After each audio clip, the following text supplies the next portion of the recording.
the nature of your emergency?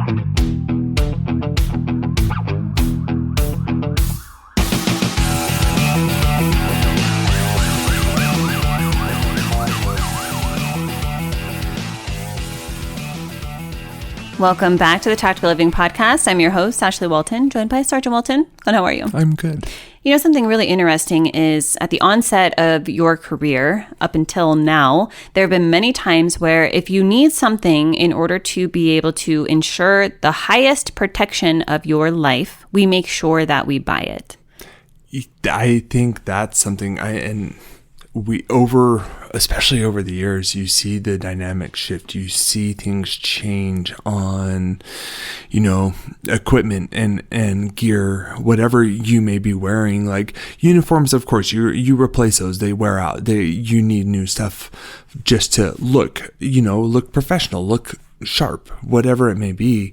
But then over the years, like new equipment comes out, you have a plate carrier, you have a rifle, you have knives, you have all this extra equipment that you start carrying more and more over time to where you have to buy that stuff. You have to replace it to where not only your safety becomes more important, it's stuff you've never even considered or thought of before. We hear all of the time how police officers have bad backs from sitting on their duty belts. And we hear about all of the physical ailments that take place because of all of the equipment that you have to carry every single day. But I don't ever hear anybody talk about how that physical gear can impact your mental health. And you just mentioned all of the different equipment that is very standard and very typical for a lot of officers to carry every single day. And of course, these types of items are designed to be able to protect you, but over time, they actually change the way that your body moves. They change how your nervous system responds, and they actually change how your mind interprets danger. And it's really, it's so crazy thinking about, like, you put on your vest every day, you put on your gear every day, and I mean, ultimately, it's there to protect you. It's there to keep you safe, but it does give you a mental mindset too of, I'm good. I'm throwing on my armor. I'm throwing this. I'm ready to go, and I'm ready to deal with anything that's thrown my way today. So we have something called somatic psychology, and it basically teaches that the body stores our trauma and the physical tension, the compression, the restricted breathing patterns that are directly impacted and have an effect on our mental health. And when it comes to body load theory, this explains how the physical weight, like your vest and your equipment, it actually increases your cortisol levels, your muscle tension. Just think of that, your fatigue, your emotional irritability, and even your threat perception. It's interesting to think about. Like, I'm literally doing like a self-check through my body right now, and I'm almost imagining throwing my vest on, and I can feel the tension rise when I pick up my vest and I'm throwing it on and I'm putting on that equipment, to where you can feel that your body like preparing for, okay, I have to be a little bit more tense. I have to be more on guard. I have to have this mindset of, okay, let's go. Let's keep you safe today. On Wednesday, I talked about how our bodies don't know any better as a primal instinct than to just keep us alive all of the time. That's our main and number one goal. And when your body is weighted down, your mind actually operates as if it's in danger and as if danger is always near you, even when it's not. I think it's important to recognize in that fight or flight kind of response, that primal nature that we have of, especially, being in law enforcement, being a first responder in general is, I think we have that hypervigilance. We have this, this mindset of, we always are on the swivel, and when you get complacent, you get killed. And when you have those mindsets, if your body's going to hold on that muscle memory and that fight response all the time. And it's important to actually be able to shut that off too. So let's talk about the way that your gear is actually impacting your mental and your emotional health. Number one, it's restricting your breathing, which could equal more anxiety for a lot of people, because your vest compresses your chest. So it's going to reduce how many deep breaths that you can take, and it's going to keep your body in that fight or flight mode. And you have this constant physical tension that's actually building building up hypervigilance. And it's actually funny. I was thinking of like getting inside and out of a unit. Like I get in and out of a patrol car different than I get in and out of my normal vehicle. And you adapt, your body adjusts, and you do this subconsciously. You adjust to that equipment that you're carrying.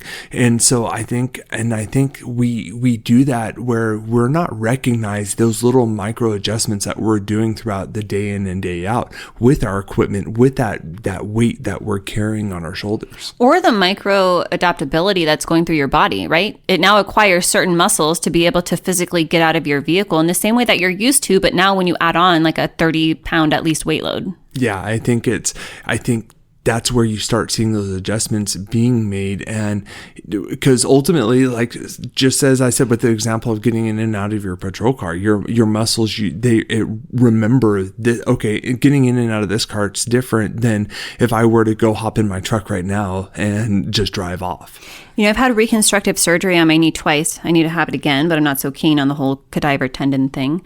And something that I can tell you from experience is that our body reads compression as us needing to stay alert, even during our downtime. Now, in my experience with compression, I stopped wearing braces and compression sleeves as soon as I could. And the main reason for that is because my mind always went to my knee whenever I had something on it. Yeah, and I think it's like if I were to sit here and say pink elephant, that's the first thing that comes to your mind. And I think that kind of has the same dynamic of, like you said, with having the brace on your knee, is if it's constantly causing that pressure and it's giving you that support there, you're going to constantly be thinking of it.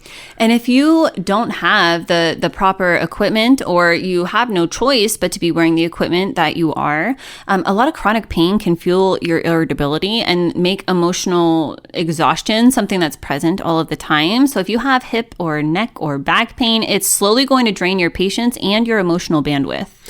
As you said that, I was like, I felt a pain in my hip, my neck, my back. And I was like, oh no, what's happening? But it was not funny. Your crack. That song just came to mind. That's funny. It's I think we start having that mental fatigue, that restraint, especially with carrying all the equipment, everything that we do on a regular basis. And it's finding that balance to where, adjusting, okay, this is not feeling right. How can I change that? There are ways to like physically and mentally be able to lighten the load though. And I think one of the most important things, this is going to sound so silly. When I was studying under Dr. Mark Atkinson, I remember there was a lesson where we all had to get up and literally like it started out at one area of our body. And by the end of it, we were shaking ridiculously, like our entire body. And somatically, this did something crazy to where by the end of it, you felt no tension in your body. And when you tried to sit down, you had this zinging that literally radiated from the top of your skin, like through your bones. And so having certain exercises like that you partake in, it could even be learning and incorporating stretching before you put on all of your gear. I know how crazy that sounds, but I also know what a difference that it can make. We have things available like breath work, even where you don't even need to outwardly showcase that you're doing something. Yeah, I think it's finding those healthy habits, finding those different approaches to, before putting on your gear, before putting on your vest, to where you can change that flexibility, you can change your mindset and the issues you may have with carrying it. We have a lot of different things we could do, like box breathing and different grounding techniques. Something that I started to incorporate within this last year, and you've probably seen me do it, Clint, you can look online for different ways to do it, is actually tapping. So if I feel like I'm getting some tension or something like that going on in my head, I'll start tapping, but then from the different exercises that I've seen with it, you can actually bring this down and like go toward your neck. And it actually feels incredible. And it's this alternative stimulation that kind of gets your mind off of some of the stressors that could be causing that tension in the first place. Something that I truly love is, especially on sunny days, like I go outside and with my gear on and equipment, I just stand in the sun and like move my neck slowly and find like increase that flexibility with the sun just hitting on my skin, and it feels so good.